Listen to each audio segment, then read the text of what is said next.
Today, we're diving into a really fascinating new battle plan in the war against cancer.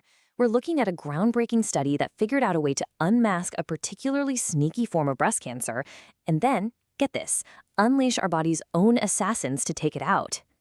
So let's just jump right in with the big question. What if we could turn our own immune system into a guided weapon?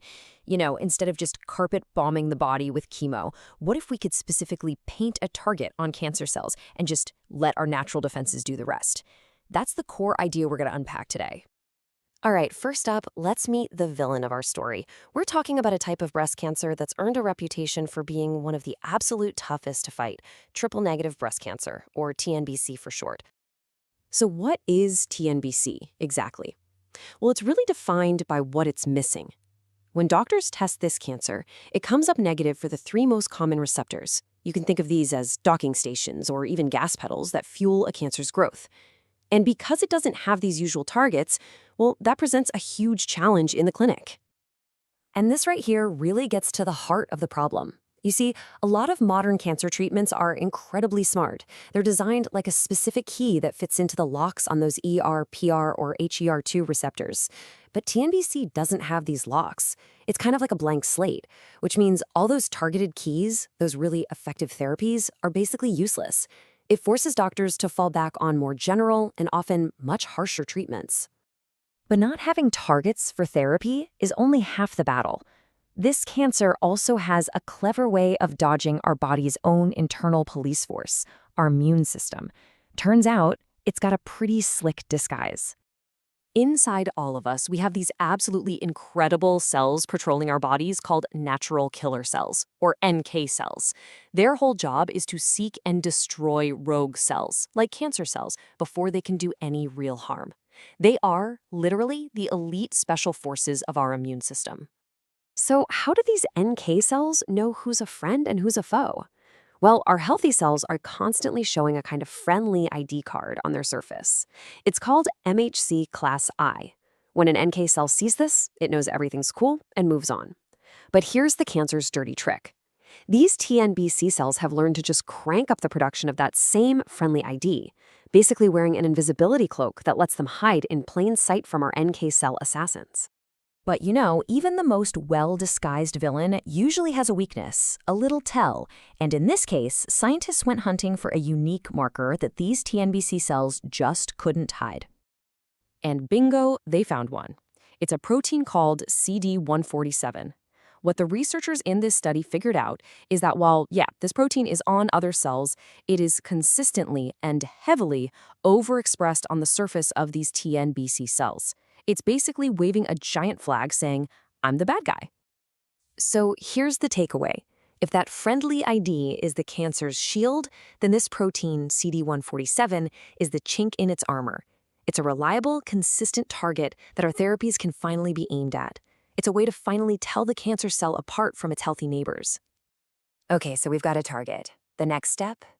Build the weapon. But not a poison, something much, much smarter. A molecular smart bomb. So let me introduce you to the hero of our story, Hum-6-1b9. This is a special humanized antibody. That just means it's been engineered in a lab so our own bodies won't reject it. You can think of it like a microscopic heat-seeking missile, designed to do one thing and one thing only: find that CD147 protein and lock onto it with incredible precision. And this part is absolutely key. The antibody itself doesn't kill the cancer cell. It's not a toxin. Its job is to be a guidance system. It finds the cancer cell and essentially paints it, marking it for destruction by our body's own forces. This whole process has a pretty cool name, Antibody-Dependent Cellular Cytotoxicity, or ADCC. And it's just this beautiful three-step mission. First, the antibody finds and paints the TNBC cell. Then, a passing NK cell sees this antibody paint. The antibody acts like a bridge, connecting the two and flipping the NK cell's attack switch to on. And finally, the activated NK cell unleashes hell, destroying the cancer cell. The friendly ID shield? Totally ignored. It's like the invisibility cloak just gets ripped right off. So that's the theory.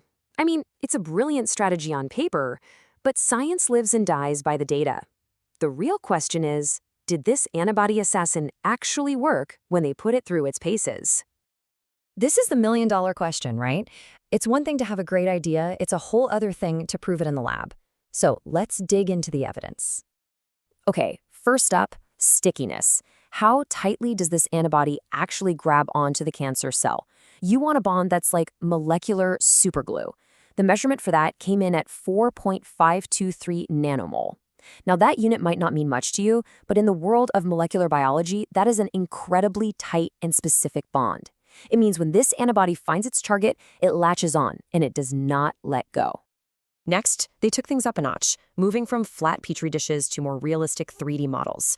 You can think of them as tiny lab-grown mini tumors. And when they added the immune cells and the antibody into this more lifelike environment, the results were dramatic.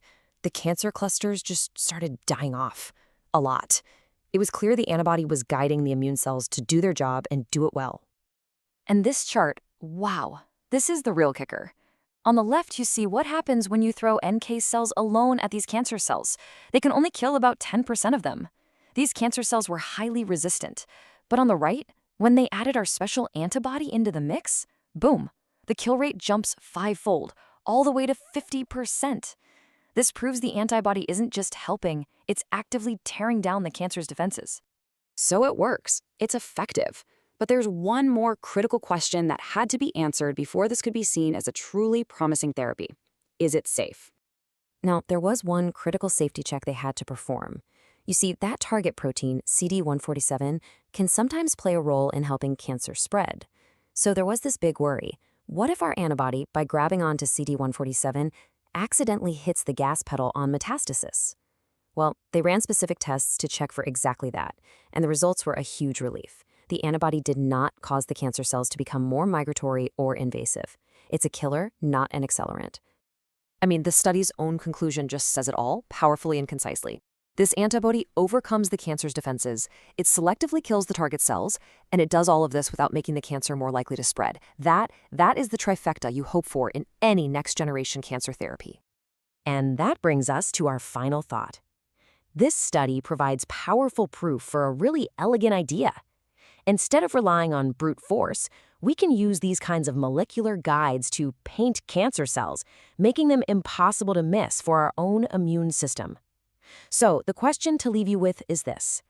Could this strategy of painting a target on the enemy be the future of how we fight not just this cancer, but many others? It's a very hopeful thought. Thanks for joining us.